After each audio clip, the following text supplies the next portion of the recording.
Nah, yang pertama ini kita akan mulai dengan sebuah pertanyaan, mengapa kita wajib belajar faraid, ya. Faraid atau waris atau mawaris itu semuanya sama. Jadi ada beberapa alasan. Kita akan awali dengan alasan yang pertama, yaitu ketika ada ancaman di dalam neraka. Di dalam Al-Quran Allah Subhanahu wa Ta'ala berfirman, a'udzubillahi minasyaitonirrajim, wa may ya'sillaha wa rasulahu wa yata'adda hududahu yudkhilhu naran khalidan fiha wa lahu 'adzabun muhin. Ini adalah ayat yang kita bisa temukan dalam surat An-Nisa ayat 14. Jadi Bapak Ibu sekalian, surat An-Nisa itu banyak sekali kandungan hukumnya, dan diantaranya yang paling banyak itu adalah tentang waris. Maksudnya waris itu lengkap di dalam surat An-Nisa, dimulai dari ayat yang ke-11, 12, 13, dan 14. Jadi ini boleh dibilang ayat penutup dari rangkaian ayat yang bicara tentang waris. Di sini Allah Subhanahu wa Ta'ala mengancam, wa may ya'sillaha, orang yang ya'si itu artinya yang maksiat, tidak taat pada Allah dan Rasulnya, kemudian yata'adda hududahu, dan menentang hududnya, menentang ketentuannya, maka ancamannya adalah yudkhilhu naron, Allah masukkan ke dalam neraka, khalidan fiha, kekal di dalamnya, walahu 'adzabun muhin, dan baginya siksa yang menghinakan. Jadi menariknya begini, jarang-jarang Allah menyebutkan tentang ancaman orang kekal di dalam neraka, kecuali biasanya buat orang kafir. Kalau buat orang Islam, ya diancam sih diancam, tapi nggak sampai bilang kekal di dalamnya. Biasanya kalau udah ngomong kekal di dalam neraka, itu orang yang matinya secara bukan Islam. Orang non-muslim, matinya sebagai non-muslim, memang dia nggak akan masuk surga, karena surga diharamkan kecuali hanya bagi orang Islam. Yang Islam saja itu kadang-kadang harus lewat neraka dulu, apalagi yang bukan Islam, dia tidak lewat neraka dulu, dia mengabadi di dalam neraka. Tapi ini adalah semacam anomali, semacam pengecualian, bahwa ada juga loh ternyata orang Islam matinya sebagai Islam, gitu ya, dalam arti dia pemeluk agama Islam yang taat, tetapi ternyata diancam oleh Allah dengan kekal di dalam neraka. Ini ancaman ini biasanya bukan buat orang Islam, biasanya buat orang yang bukan Islam. Kenapa kok sampai sedemikian di sini? Ya ta'adda hududahu, menentang hududnya, menentang hudud. Hudud itu apa? Hudud itu hukum, ketentuan, batasan, aturan, khususnya dalam hal waris. Karena ayat 11, 12, dan 13 memang sudah dibahas panjang lebar ketentuannya, dan di akhir itu Allah mengatakan, yang menentang hukum yang sudah aku tetapkan ini, maka tempatnya di dalam neraka dan abadi, tidak keluar lagi. Jadi hampir seperti kayak orang kafir, Pak. Hampir seperti kayak orang kafir.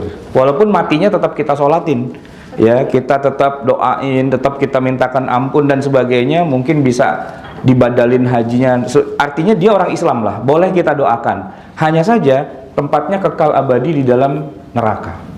Itu buat mereka yang menentang hukum waris, ada penentangan. Nah tentu saja kalau dia begini, Pak, kan kita langsung mikir, waduh, bapak saya waktu bagi-bagi itu kok nggak pakai hukum Islam, apakah dia mati masuk neraka abadi selama-lamanya di dalam neraka? Ya kita lihat, ada nggak penentangan di situ? Tidak memakai hukum warisnya itu karena nggak tahu, atau tahu tapi nggak mau. Nah itu dua hal yang berbeda, Pak. Mungkin kalau cuman sekedar nggak tahu, ya kita nggak pernah belajar sih, makanya kita belajar gitu. Yang jadi masalah, Pak, udah tahu ini hukum waris yang Allah tentukan, tapi kok diinjak-injak, dibuang, ditinggalkan dan sebagainya, ya pastilah. Ya bukan hanya masuk neraka ya, tapi abadi. Hukumannya kayak orang kafir, walaupun bukan orang kafir. Ini penting banget, makanya sekarang kita duduk di sini. Kenapa? Ya kita belajar lah, biar tahu, biar jangan sampai memutuskan hukum waris ini kok sembarangan, gitu ya. Baik, yang kedua, kenapa kita harus belajar hukum waris? Karena Allah sudah jelaskan secara langsung di dalam Al-Quran. Jadi kalau biasanya yang namanya ibadah itu ya, katakanlah misalnya sholat gitu ya, sholat 5 waktu ya Pak, di dalam Al-Quran itu cuman ada perintah dasarnya doang, aqimis sholah, begitu doang ya. Tapi apakah sholat itu harus ada takbiratul ihramnya, apakah harus rukuk sujud, apa yang mesti dibaca, dan seterusnya, detailnya itu nggak ada di Quran. Adanya di mana? Di dalam hadis. Nanti penjelasannya ada di dalam hadis. Jadi biasanya kalau Quran itu cuma prinsip-prinsipnya aja. Prinsipnya harus begini, nggak boleh begitu, harus begini, nggak boleh begitu. Tapi detailnya itu jarang dibahas di dalam Quran. Kecuali beberapa ketentuan. Salah satunya ketentuan waris. Jadi detail banget Allah menyebutkan si anak itu kalau laki dapat sekian, kalau perempuan dapat sekian. Itu bukan perkataan ulama loh, bukan kata ustadz, bukan katakanlah sahabat atau kata nabi, itu enggak. Tapi itu perkataan Allah langsung di dalam Al-Quran. Nah itu Pak.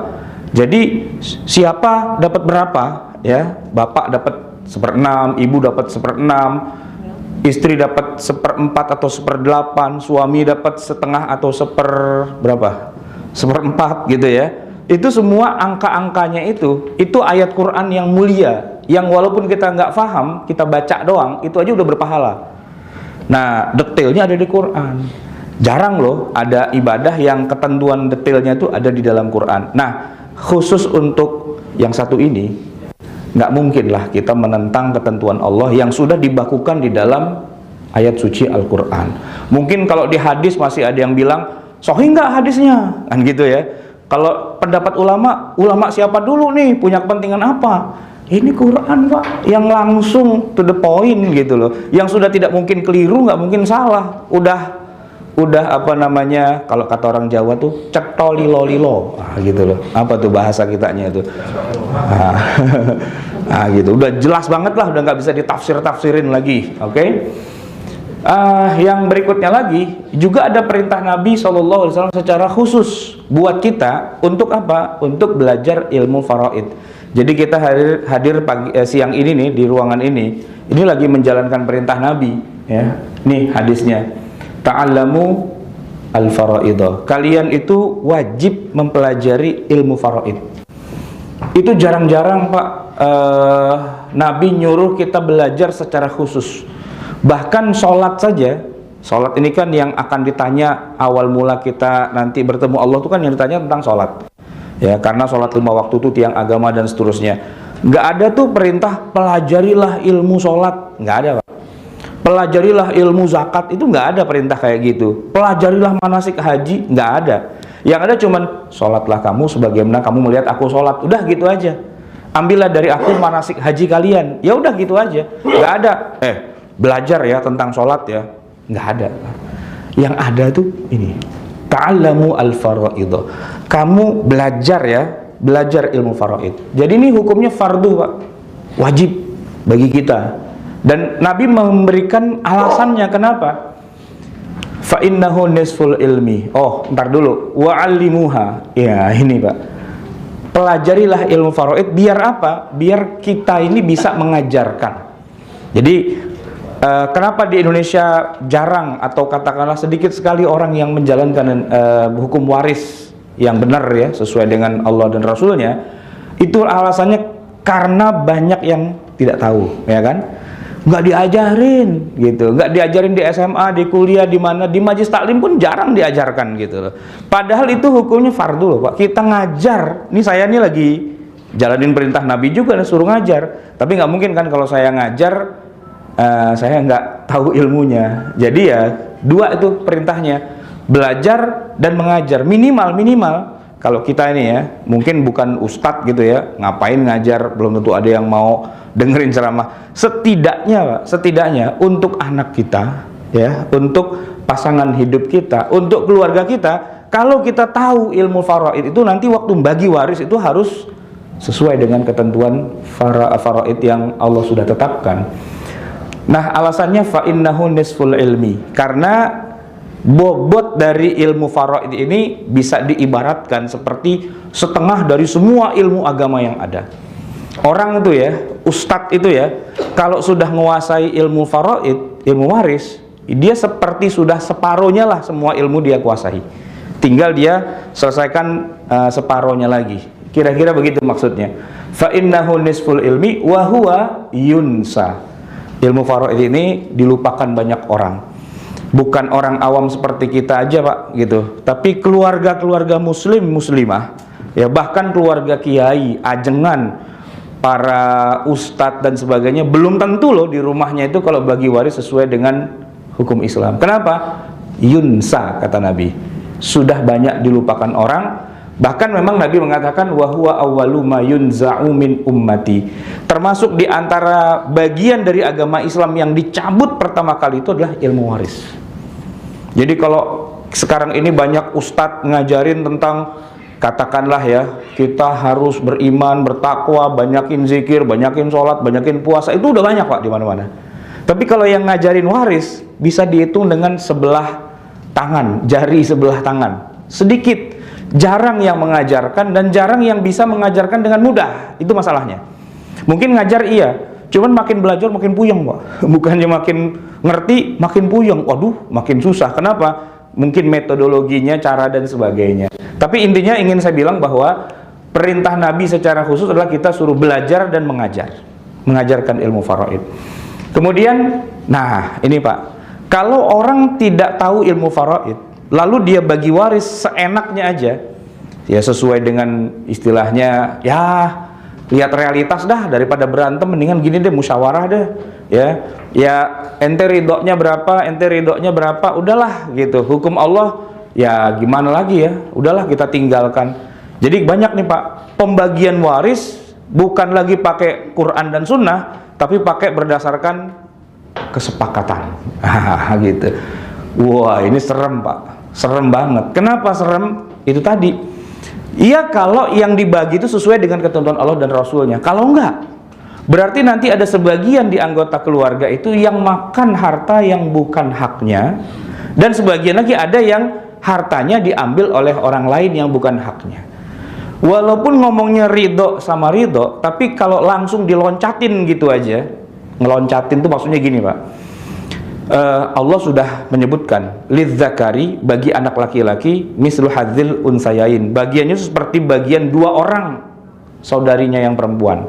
Jadi kalau warisan itu anak perempuan misalnya dapat 1 miliar gitu ya, ini saya ngomongnya miliar biar semangat gitu ya, yang perempuan dapat 1 miliar, maka yang laki harus dapat 2 miliar gitu loh. Ini bukan masalah istilahnya gender atau apa, bukan. Ini masalahnya adalah Allah yang maunya begitu. Nah, di zaman kita sekarang banyak orang yang nggak mau terima nih hukum Allah ini. Dia bilang apa? Ya itu kan zaman dulu, ya kan. Kalau sekarang kan laki-laki kerja, perempuan kerja, terus ini banyak alasan lah, 1001 macam alasan gitu ya. Tapi intinya dia pengen begini. Kalau bisa sih dibagi rata aja. Yang laki dapat 1,5, yang perempuan dapat 1,5, berdasarkan asas musyawarah untuk mufakat, gitu ya. Banyak kan yang melakukan seperti itu Pak. Boleh nggak? Boleh, tapi bagi waris dulu yang benar. Maksudnya apa? Ya dibagi, yang laki dapat 2M, yang perempuan dapat 1M. Udah kan? Perintah Allah sudah dijalankan belum? Sudah. Setelah itu kalau yang laki mau memberi kepada yang perempuan, boleh nggak? Boleh-boleh aja. Kan begitu harusnya. Ini enggak. Main seruduk aja, udahlah buang aja Quran. Buat apaan sih? Udah nggak zaman Quran-Quranan, udah nggak zaman. Toh akhirnya yang penting kan ridho sama ridho. Nah, urusan ridho sama ridho ini, bolehlah kita bilang ridho sama ridho, tapi ada yang tidak ridho. Siapa? Allah. Ini kalau ngomongin ridho sama ridho Pak, di tempat, mohon maaf nih ya, di tempat pelacuran ya, laki-laki hidung belang itu sama pelacurnya sama-sama ridho nggak? Sama-sama ridho Pak, ya kan?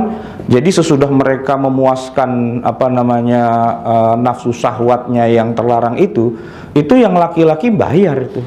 Terima kasih banyak Dek ya atas pelayanannya, ya ini ada sedikit rezeki ya, biar berkah, biar mendapatkan rezeki yang banyak ya, syukron katsiro jazakillah khairan ahsanal jaza gitu kan.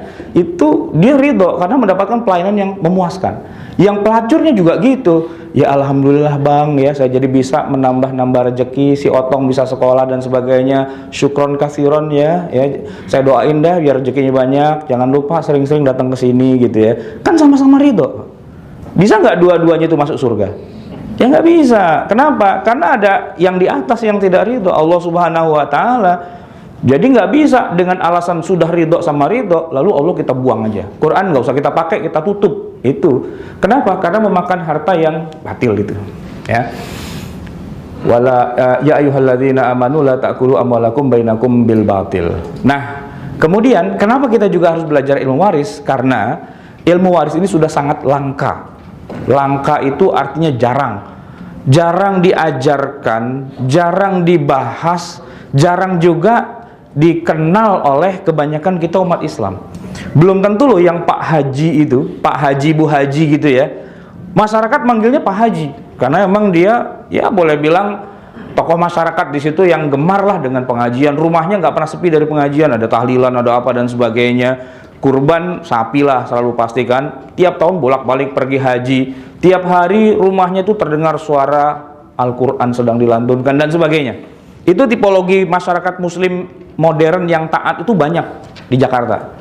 Jangan dikira nggak ada, banyak. Tapi ada tapinya, belum tentu yang begitu itu kalau bagi waris Pak sesuai dengan hukum Islam. Karena sangat langka dan itu sudah Nabi sebutkan sebelumnya. Kata Nabi, ta'allamul faraidah, kalian pelajari ilmu faraid, wa'allimuhun nas, ajarkan kepada semua orang. Fa innimru'un maqbudun, saya ini manusia yang akan segera meninggal dunia. Nah, kalau Nabi sudah meninggal, wa innal ilma sayuqbadu, ilmu agama ini akan dicabut oleh Allah, akan diangkat dari muka bumi. Wa tazharul fitan, dan menyebarlah fitnah. Fitnah ini maksudnya bukan nuduh orang sembarangan, bukan. Itu bukan fitnah, itu fitnah pakai p gitu ya.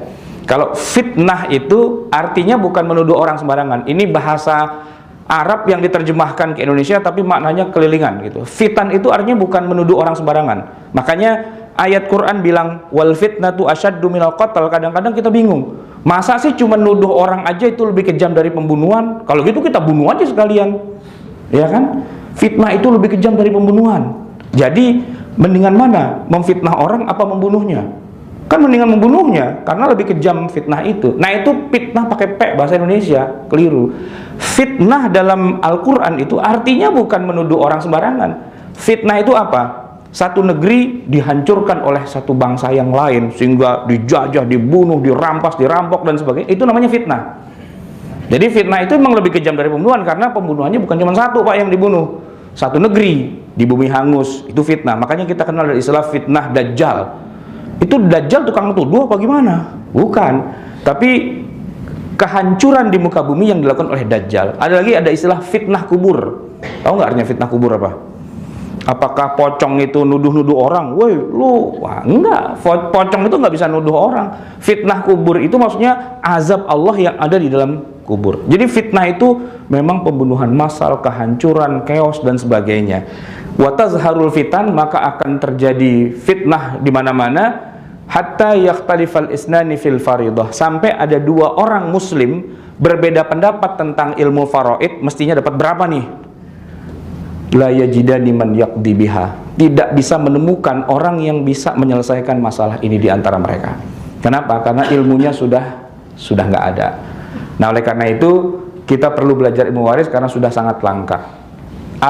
Berikutnya, sejajar dengan belajar Al-Quran.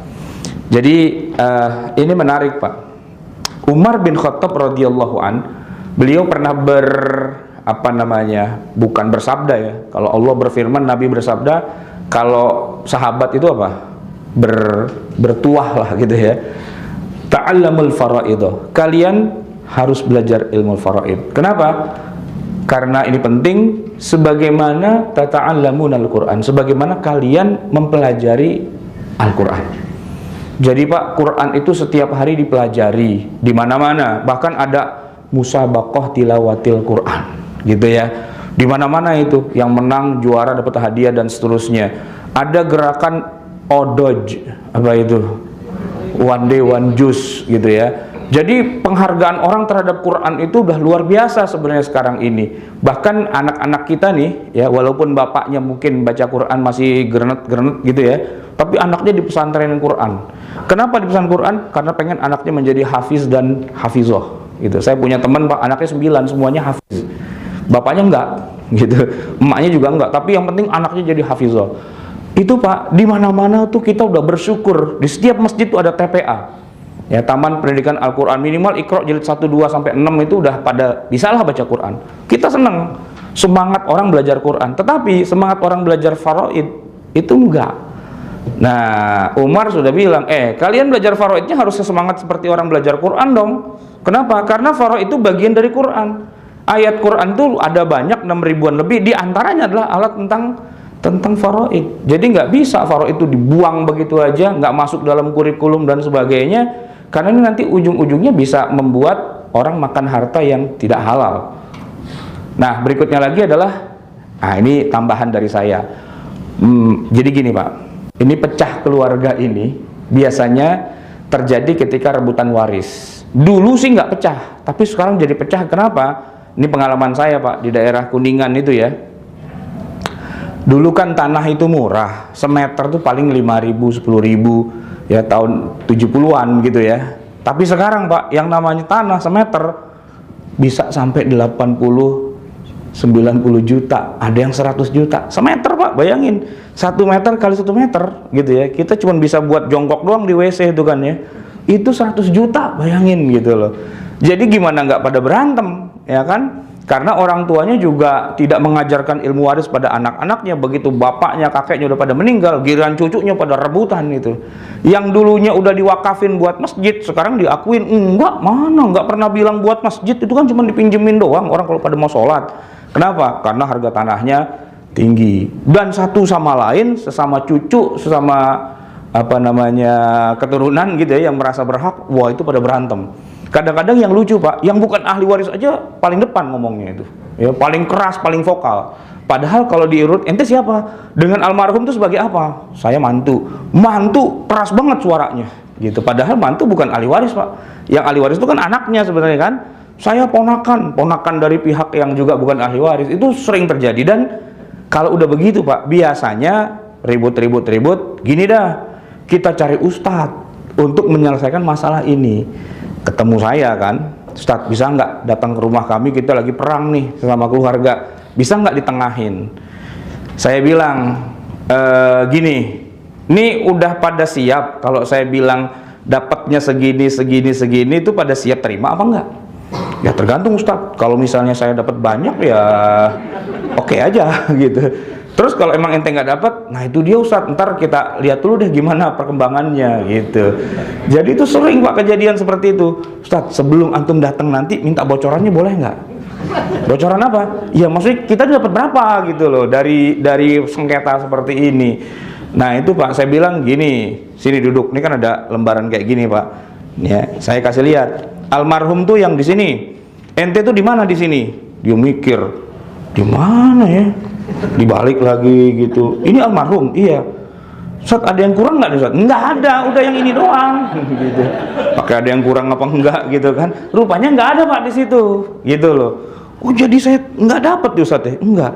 Ya udah Ustaz, nanti kita rekonfirmasi lagi lah ya, jadi apa enggaknya? Itu biasanya gitu.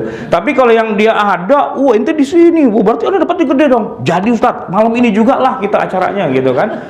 Diskusi keluarga. Itu Pak, sering terjadi begitu. Jadi ya susah kalau orang udah di dalam sesuatu yang udah kepepet terus dia minta fatwa. Fatwa tuh kadang-kadang ya kalau menguntungkan dia pakai, kalau nggak menguntungkan dia buang. Itu yang sering terjadi. Maka begini jalannya, sebelum kita keburu kaya, sebelum kita mendadak jadi orang kaya, mumpung masih miskin, yuk belajar waris gitu. Siapa tahu ada orang sumpahin kita jadi orang kaya, tiba-tiba duitnya banyak gitu kan. anak-anak kita semua tuh udah kita ajarin, nanti nih kalau bapakmu nih meninggal ya, kamu dapatnya sekian sekian sekian. Kalau ibumu yang meninggal sekian sekian sekian sekian gitu. Nah ibunya nanya, kalau saya meninggal bapaknya kawin lagi nggak? Bukan itu ya, bukan itu. Ini bagi warisnya gitu ya. Kemudian bagi waris ini sebenarnya perhitungan yang mudah dan sederhana saja. Karena sebenarnya kalau kita ringkas itu kita cuman operasi aritmatika sederhana, pengurangan dan pembagian. Jadi gini Pak, orang yang meninggal itu hartanya itu istilahnya mau kita bagi-bagi. Maka di Quran itu sudah disebutkan, ada yang dapat setengah, ada yang dapat 1/4, ada yang dapat 1/8, ada yang dapat 1/6, ada yang dapat 2/3, ada yang dapat sekian, pokoknya ada 6 bilangan pecahan. Nah, gimana caranya ini angka 1 ini dikurangi dengan bilangan pecahan itu? Sederhananya begitu doang. Jadi misalnya yang saya kasih contoh yang sederhana ya, suami istri punya anak 1, gampang ya. Kalau si suami itu meninggal, maka hartanya suami itu menjadi warisan buat istri dan anaknya gitu kan. Berapa? Istri itu dapatnya 1/8 sebagaimana Al-Quran menyebutkan. Dan sisanya, kalau 1 dikurangi 1/8, sisanya berapa? 7/8. Itu menjadi hak anaknya. Gitu aja, sederhana banget gitu loh. Cuman Pak, ini yang namanya belajar waris, karena teorinya kebanyakan, istilah-istilahnya masih asing ya kan, metodologinya nggak dibikin sederhana, jadi susah. Nah oleh karena itu saya kuliah di Lipia itu 4 semester Pak, pakai main nggak lulus segala itu. Kenapa? Karena diajarkannya dengan cara yang yang berliku-liku dengan berbagai macam metodologi yang aneh-aneh, padahal itu sudah sederhana. Ini pakai gini aja nih. Ini tabel nih ciptaan bukan saya sih ya, saya juga nyontek juga, tapi dengan menggunakan diagram ini jadi gampang, jadi mudah untuk kita ketahuinya. Tapi kalau kita pakai kitab kuning, udah gitu gundul pula, udah kuning gundul lagi gitu kan, ini gimana bacanya udah nggak paham. Kalau yang nggak paham muridnya masih mending, gurunya aja nggak paham gitu loh, ini gimana mau jelasinnya, kan jadi susah gitu ya. Nah sebenarnya dengan metode kayak gini kita akan dengan mudah memahaminya. Dan yang terakhir, kenapa sih kita harus belajar ilmu faraid? Karena begitu banyak penyimpangan yang terjadi di tengah masyarakat kita. Nah apa saja penyimpangan